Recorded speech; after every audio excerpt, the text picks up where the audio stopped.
So this video, I'm going to talk a little bit about getting a visa to come to Bali and the process of actually coming through immigration and arrival. Just a little bit of information for anybody who may be planning to visit anytime in the near future. So we did the electronic visa on arrival, the EVOA. We did a 30-day visa that is extendable for an additional 30 days once you arrive. The visa is a B213 visa. The website will kind of walk you through all of that stuff when you go on. You can just come in with an American passport anyhow. You can just come to the country, get your visa when you arrive here, but there are some long lines that you have to wait in at the airport, and it just looked like more of a process. So the approval online for the visa and everything was pretty simple. There was a couple of hiccups, but for the most part it wasn't too bad. So I am going to put a link in the video description for the Indonesian immigration website. There are also some services you can use if you have trouble navigating the site or aren't comfortable doing it yourself. This seems to be the cheapest way, is just going directly to the government website. It was a little bit glitchy here and there, as a lot of government websites tend to be, but all in all I was able to navigate it and get everything done. The cost of the visas themselves were 500,000 Indonesian rupiah per 30-day visa. I think that comes out to roughly $35 a piece. It's not a horrible price. Another benefit of doing the electronic visa on arrival is that you can extend that directly on the website. Once you're here, you don't have to go through any type of travel agency or visa extension company. You can do it directly on the website, and the cost is again 500,000 rupiah. That would be if you plan to stay longer than the initial 30-day visa would allow. You can extend that pretty much instantly. As soon as you get into the country and your current visa is activated, you can go ahead and extend it and get that process done with. So if you're going to stay for 59 or 60 days, then you don't have to worry about it anymore after that. One thing that I would like to note is that if you're going to get an extension, to make sure that you print out your extension paperwork when you do it online, so that you can take it when you do leave the country. Otherwise, you might run into a little bit of a hiccup when it's time to go. They may ask to see your extension, and if you don't have it, you could end up having to pay fines if they are unable to find it in their system. So this is the official website of the Indonesian government. It's pretty easy to navigate for the most part. Click apply. You choose your country where your passport is from. Mine is obviously the United States. And then the purpose of your visit, if you're coming as a tourist, obviously you would click tourism. The sub-purpose, maybe some other categories have more options, but this one is tourism. And then the length of the visa for tourists, 30 days is your only option as well. This gives a little bit of information here about the visa. Click apply. And I got an error, but it would then go on to take you through the application process, and it's pretty self-explanatory from there. So in order to get approved for the electronic visa on arrival, you'll need to upload a photo of your identification page of your passport and a passport-sized photo. I did have a problem with that. They didn't like the photo that I was uploading because it didn't look like the same picture as in the passport. And actually in my passport photo, I had a shaved head and a goatee as opposed to hair and a beard. So in order to get that to match, I ended up needing to go get a haircut and short trim on my beard, and eventually I got everything to go through. Diana did not have any issues. All of her stuff was approved pretty quickly. From my experience, I've done it 2 times now for the visa on arrival. They seem to get done and send you a copy of your visa within like 24 to 48 hours, so it's a pretty quick process. So some of the information that they're going to ask you on your application form when you're applying for the visa, they're going to ask you, I believe they wanted an address of where you're going to be staying, your accommodation, and they asked for the dates and flight number of your flight coming into the country. This was a little bit odd because I put that information in, and when the visa actually came through, it showed my flight information that I entered as my departure date. As of yet, that has not caused me any problems, but it may be just a translation issue in the paperwork there. So you will also need to have your flight to leave the country booked before you arrive. You'll want to have some documentation of that printed out to bring with you as well. So I usually like to keep all of my paperwork printed, that way in case there's any issues with my phone, I don't have any problems there. I just have the hard copies of the information with me. So to come here, some of the information that they wanted you to have available to enter the country, one would be the accommodation information. If you book through Airbnb, they actually have a specific page you can print out for visa purposes. I also printed out all of my insurance information. We purchased an insurance policy with Safety Wing travel insurance when we came, and printed out all the policy information on that and made sure it met the minimum requirements for the Indonesian government, and it does. I printed out my outbound flight information, as I already said, just my ticket information and the flight number and everything. I also obviously printed out my visa to enter the country.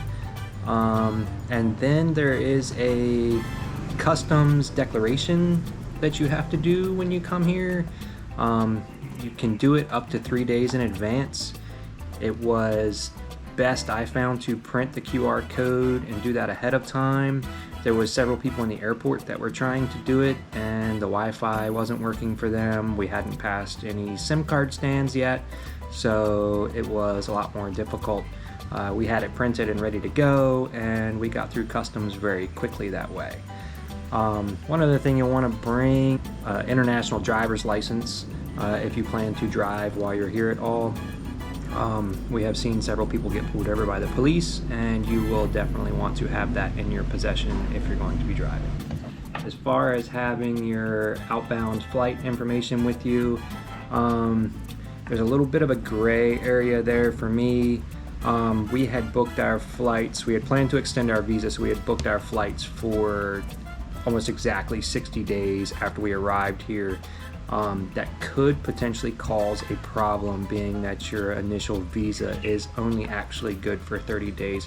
I have read that there are some companies that do like you can buy a seat on a plane, but like they know that you're not going to take the flight, and they take a fee, and knowing that you're going to cancel the flight. So it's supposed to be cheaper than actually having to cancel or rebook a flight.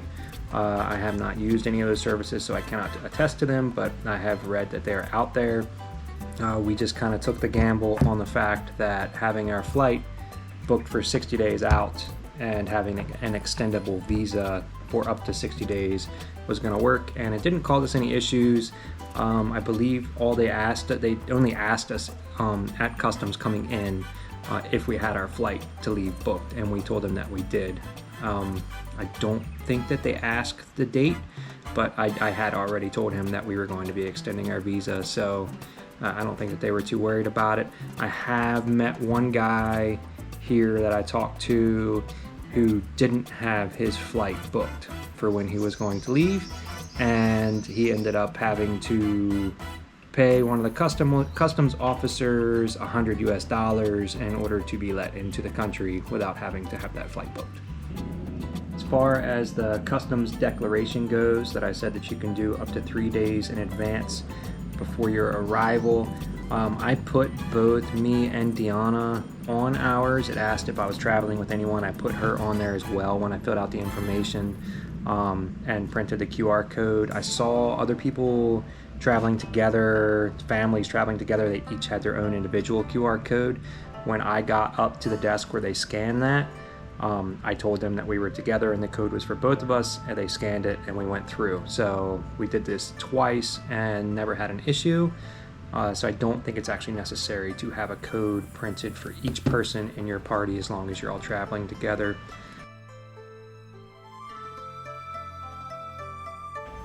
When you arrive at the airport, once you get through customs, there is several places where you can get a SIM card for your phone, and a lot of places that have ATMs and money exchange.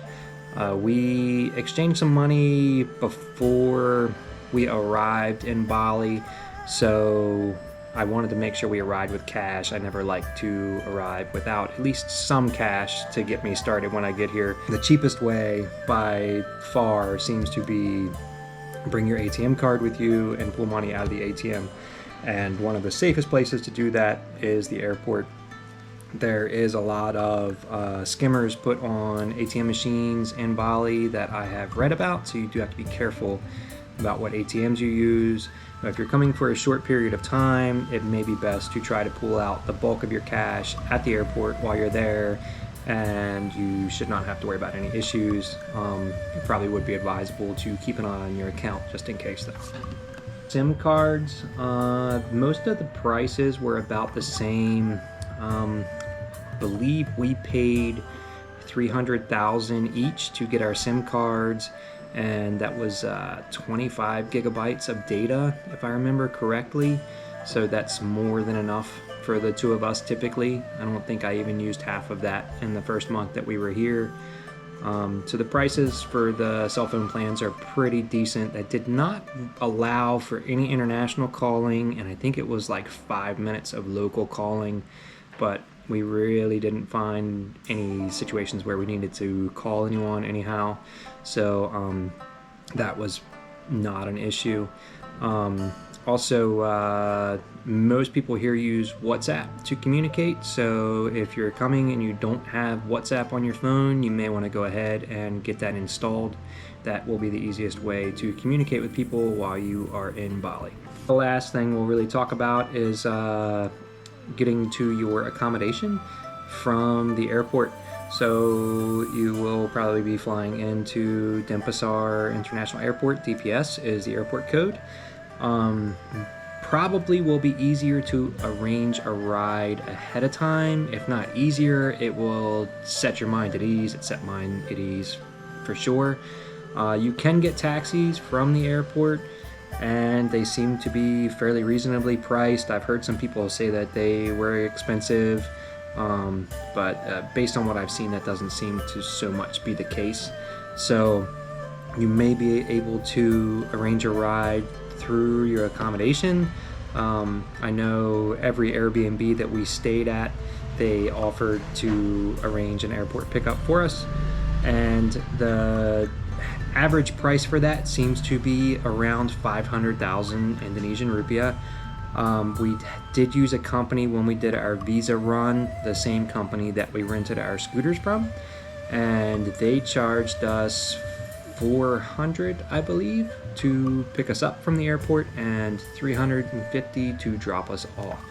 So the price is very reasonable. That company that we used seems to be a pretty trusted company. It's a small family company. They've only been in business for about a year.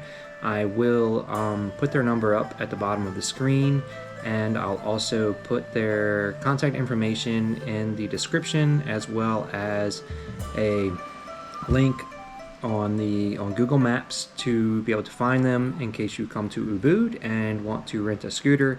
They're a really great company, and we've enjoyed doing business with them.